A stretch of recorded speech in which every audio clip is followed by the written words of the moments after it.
अस्सलाम वालेकुम। ग्रेट पाकिस्तान में खुश आमदीद। तो दोस्तों काफ़ी डेवलपमेंट मेरे पास मौजूद है जो मैं आज की वीडियो में शेयर करने जा रहा हूँ। दोस्तों शिंजानी डैम ये असल में ग्वादर के लिए बनाया जा रहा है ताकि ग्वादर के अंदर जो पानी का मसला है, ड्रिंकिंग वाटर का मसला है, इसे हल किया जा सके। इस वक्त इसके ऊपर अगर काम की बात की जाए तो अपने फुल अरूज के ऊपर पहुँच चुका है, ऐसा बताया जा रहा है। अब बाकी तो वहाँ अगर कोई वीडियो बनाकर या वहाँ कोई रहने वाला आसपास कोई कमेंट कर सकता है तो वो बेहतर होगा, वरना जो मालूमात पहुँची है वो यही है जो मैंने आपको बताई। अब देखें दोस्तों, ये 500 मिलियन रुपीस का प्रोजेक्ट है और ग्वादर के लिए बहुत अहम है। आहिस्ता आहिस्ता ग्वादर के मसाइल को हल करने की कोशिश की जा रही है, क्योंकि ग्वादर को हमने ओवरऑल एक बड़ा सिटी बनाना है और पोर्ट सिटी भी बनाना है। इसमें दोस्तों मैं ये आपको कहना चाहूँगा कि कभी भी ये नहीं कहा जा सकता कि एक सिटी के मसाइल हल हो सकते हैं।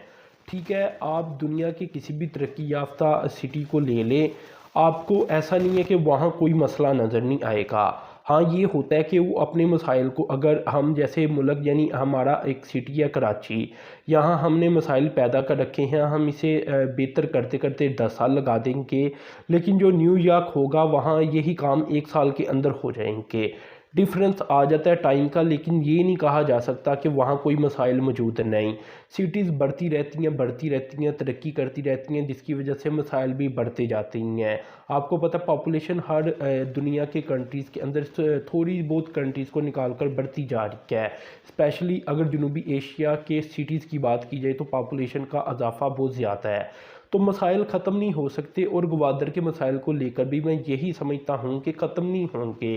हाँ, जो पीछे मसाइल होंगे वो फिनिश होते जाएंगे और साथ साथ मसाइल बढ़ते चले जाएंगे, आहिस्ता आहिस्ता इन्हें ख़त्म किया जाता रहेगा। इस तरह ग्वादर आज थोड़े 1-2 लाख की अगर आबादी या फ़र्द कर लें तो कल को लाखों की मज़ीद आबादी आ जाएगी, तो अभी के मसाइल ख़त्म हो जाएंगे, लेकिन जो नई आबादी आई है उनके साथ नए मसाइल भी आएंगे।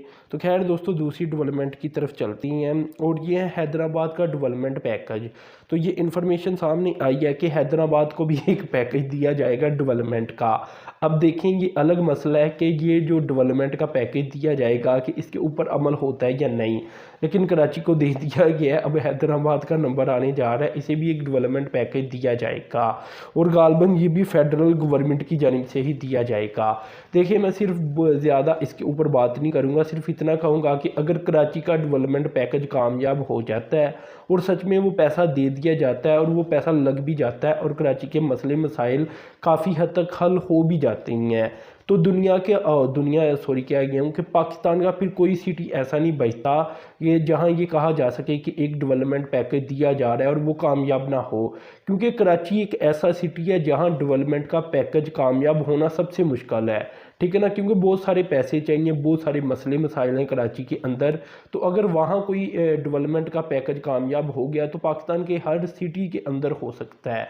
तो खैर अभी इसकी सूरत हाल यही है कि मुझे ये ज़्यादातर बातें लग रही हैं, मैं आपको डेवलपमेंट तो शेयर कर रहा हूँ लेकिन रियलिटी भी बता रहा हूँ कि खबर तो ज़रूर आई है, लेकिन जब तक कराची वाला डेवलपमेंट पैकेज नहीं पूरा हो जाता या वो लग नहीं जाता रियलिटी के अंदर, तो दूसरे सिटीज़ का नाम लेना मेरा मतलब कोई समझ से बाहर है। खैर अब तीसरी डेवलपमेंट की तरफ चलता हूँ, ये काफ़ी बड़ी डेवलपमेंट सामने आ रही है। तो दोस्तों, ये है कोई CPEC की जॉइंट वर्किंग ग्रुप की मीटिंग थी और इस मीटिंग के दौरान मजीद कुछ प्रोजेक्ट को टेकअप कर लिया गया CPEC के तहत। इसमें मैं आपको नाम बता देता हूँ, कुछ मोटरवेज़ के प्रोजेक्ट हैं, जैसा कि पेशावर से DI खान मोटरवे 320 किलोमीटर का ये मोटरवे होगा, इसे टेकअप कर लिया गया। इसके अलावा स्वात एक्सप्रेस वे, ये जो स्वात मोटरवे है इसका दूसरा पार्ट होगा चकदरा से फतेहपुर, ये 182 किलोमीटर का रूट होगा, मज़ीद बनाया जाएगा और इसके बाद ही कहा जा सकेगा कि स्वात मोटरवे मुकम्मल हो चुकी है, तो इसे भी टेकअप कर लिया गया। और इसके बाद है दीर एक्सप्रेस वे, ये 30 किलोमीटर का रूट होगा और इसे भी टेकअप कर लिया गया है। इसके बाद दोस्तों, पाकिस्तान की तरफ से जो लोग थे इनकी जानिब से कुछ प्रोजेक्ट को लेकर ब्रीफ भी किया गया। इनमें दोस्तों ML1 का मंसूबा आ जाता है, कराची सर्कुलर रेलवे का मंसूबा आ जाता है, पेशावर सर्कुलर रेलवे और कोयटा मास ट्रांजिट प्रोजेक्ट का मंसूबा भी आ जाता है। इसके अलावा चित्राल, शंदौर, गिलकत, नुकंडी, मशकेल, पंजगोर और मीरपुर, मुजफ्फराबाद, मानसरा के कुछ प्रोजेक्ट हैं वो भी आ जाती हैं, जिन्हें ओवरऑली अगर मैं आपको बताऊं तो ब्रीफ किया गया पाकिस्तानी साइड की तरफ से चाइनीज़ साइड को। अब देखें दोस्तों, ये काफ़ी इंटरेस्टिंग है कि अभी मैंने नाम लिए हैं कराची सर्कुलर रेलवे, चलिए ये तो ठीक हो गया, इंशाल्लाह ये बनाया भी जाएगा क्योंकि बहुत ज़्यादा ज़रूरत है, बनना भी चाहिए। लेकिन मैंने साथ में पेशावर सर्कुलर रेलवे और कोयटा मास ट्रांजिट प्रोजेक्ट की भी बात की। अब लाहौर इतना बड़ा शहर है और वहाँ अगर एक पहली मेट्रो पाकिस्तान की बनाई गई तो आज तक कुछ लोग ये समझते हैं कि गलत है। तो जब ये पेशावर और इसके बाद कोयटा में अभी से बात शुरू हो चुकी है, तो जब बात का आगाज़ हो जाता है ना, तो आहिस्ता आहिस्ता फिर प्रेशर बढ़ता चला जाता है। तो आप ये अंदाज़ा लगा लें कि कराची के इंशाल्लाह बनने के बाद ही जब भी कोई ऐसी गवर्नमेंट आती है या लोग आते हैं, या यही गवर्नमेंट इन प्रोजेक्ट को ठीक तरह से टेकअप करती है और मसले मसाइल को हल करके प्रोजेक्ट लगाती है, तो उसके बाद नंबर आ जाना है पेशावर का और कोयटा का। तो जब पेशावर कोयटा की बारी आएगी तो फिर ये लोग किस तरह आप कह लें कि रिएक्ट करेंगे, जो कि लाहौर के ऊपर बहुत सारा गलत रिएक्शन देती हैं, क्योंकि जो पेशावर का मास ट्रांजिट का प्रोजेक्ट होगा या रेलवे सर्कुलर रेलवे का प्रोजेक्ट होगा वो बिल्कुल नया बनेगा।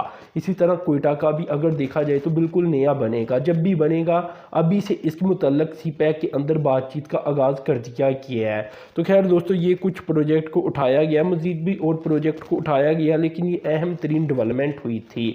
इसके अलावा दोस्तों एक और डेवलपमेंट शेयर कर देता हूँ, ये है कोहाट का डेवलपमेंट प्रोजेक्ट पैकेज।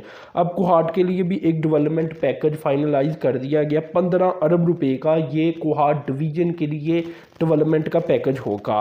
इसमें दोस्तों मैं आपको बता देता हूँ कि 15 अरब रुपए के अंदर कोहाट, करक और हंगू डिस्ट्रिक्ट आ जाती हैं।